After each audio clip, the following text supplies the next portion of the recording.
Hey guys, I'm pretty excited. It is just a couple of days before race weekend. I am still at home. I am getting ready to start packing up. I have decided to fly to Chattanooga instead of drive. So today is Thursday morning. I am finished with all of my workouts. I got up this morning. I did a 45-minute easy bike on the trainer. Then I got the bike off, put the disc wheel on, made a couple laps around my neighborhood, made sure that everything was shifting correctly, made sure my brakes were good, and then practiced getting out of my shoes while my shoes are still pedaled, and then being able to dismount pretty smooth. This afternoon, I'm not going to go to the gym. I have been swimming every day. Really to practice the crocodile eyes open water sight technique. So I've been cleaning my swimming pool here at the house, so I'm going to just practice that a little bit. I know it's not a 25-yard pool. I'll only be able to do a couple of strokes in sight before I hit the wall, but that'll be fine, just to make sure I have that natural cadence. Worst case scenario, if I get out in the middle of the Tennessee River and I panic, I'll just default to my normal sighting technique, which is horrible. But anyway, hopefully you guys have been enjoying the podcast. I have been playing around with uploading some YouTube videos. I've been making some little clips from our conversations and uploading those. And so hopefully everybody is enjoying seeing the guests that I've been fortunate enough to have on the podcast. And then also I'm going to provide maybe some regular updates just from like some YouTube video shorts. So I'm going to give you an overview of what I've got going on. I've got most of my stuff all laid out. I've got my checklist that I've been going through, just checking everything off all week long.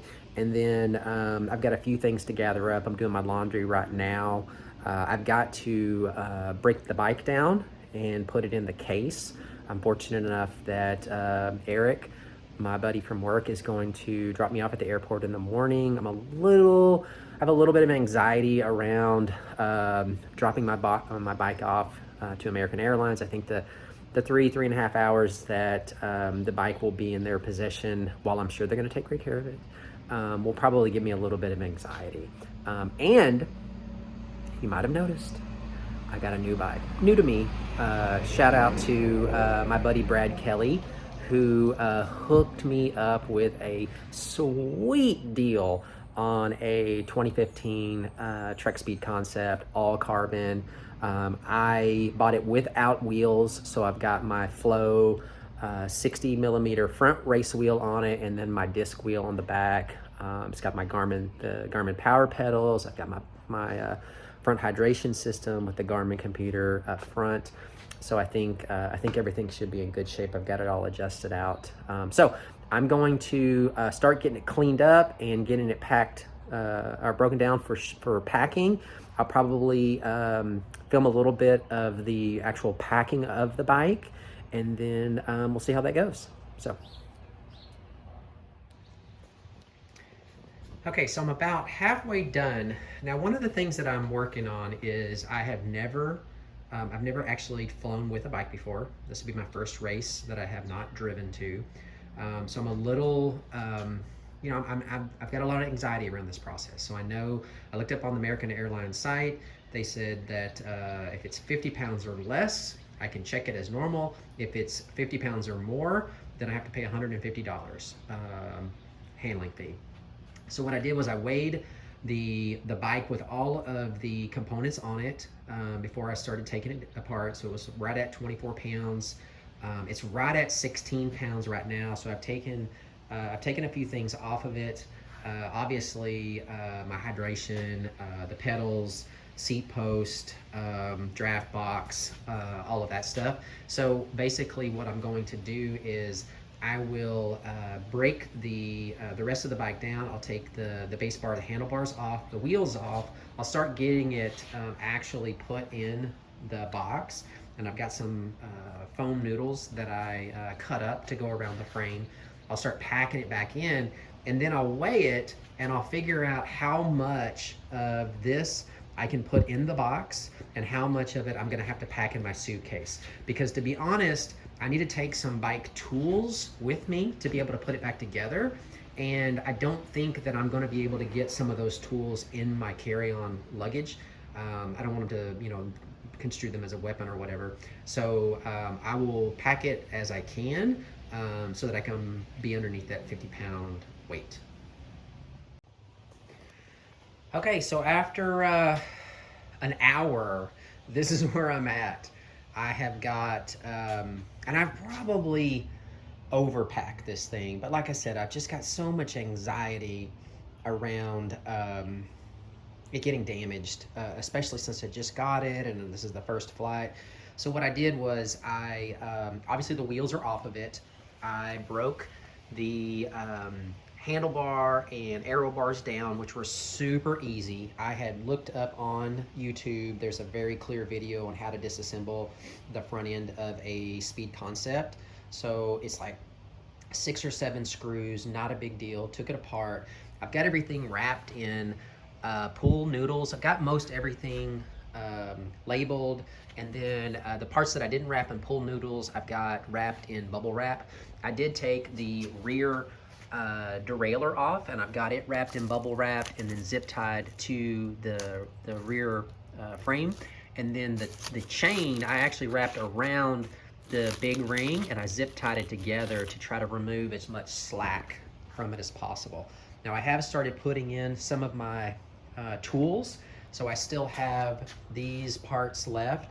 I think these are gonna need to go into my suitcase just to offset some of the weight. But I'm gonna get I'll have a second layer of foam that goes on, and then I gotta get the wheels on. Now when I put the wheels on, I have to be really careful to make sure that the two things, one, that where the center hub isn't aligned on top of the frame, and then I need to be really careful. My case came with these spacers for the forks. I might spin this a little bit deeper to give me some more room here so that I'm not worried about setting the carbon wheel over the top of it. It's just when everything gets smashed down. But anyway, this is where I'm at so far. All right, I'm coming to the end. Hopefully, I've got the bike in there. I've got the second layer of foam. I've got the wheels in there. They do overlap, but I made sure that the hubs didn't align with the frame in any way. So now I just have to put the second layer or the third layer of foam on, and then put the lid on, and then get it tightened down. I am a little concerned because it looks like there's a big gap there, but we'll see how this thing goes together. There's gonna be some room for that to compress, so fingers crossed. Okay, I got it. I had to pack it and unpack it twice, move some stuff around. There was a lot of anxiety tightening down the straps, but I got it. And I weighed it. I've got my scale. It weighs 49 pounds. So there's a few things, obviously, that I'm gonna have to take in my suitcase. So I'm gonna have to take the seat post, the draft box, the pedals, a couple of little parts, my hydration, but I'll be fine. So fingers crossed, when I get to Tennessee, everything is fine. And don't forget the Everyday Ironman podcast. I will have a race preview episode tomorrow, and then I will have a race recap episode on Wednesday. So hope you guys are doing great, and we'll see you soon. Bye. Thanks for listening to this week's episode. If you have any questions, advice that you would like to share, or would like to be a guest on the show and share your story, you can email everydayironmanpodcast@gmail.com. Also, don't forget to follow on Instagram at Everyday Ironman Podcast. Until next time, keep moving forward.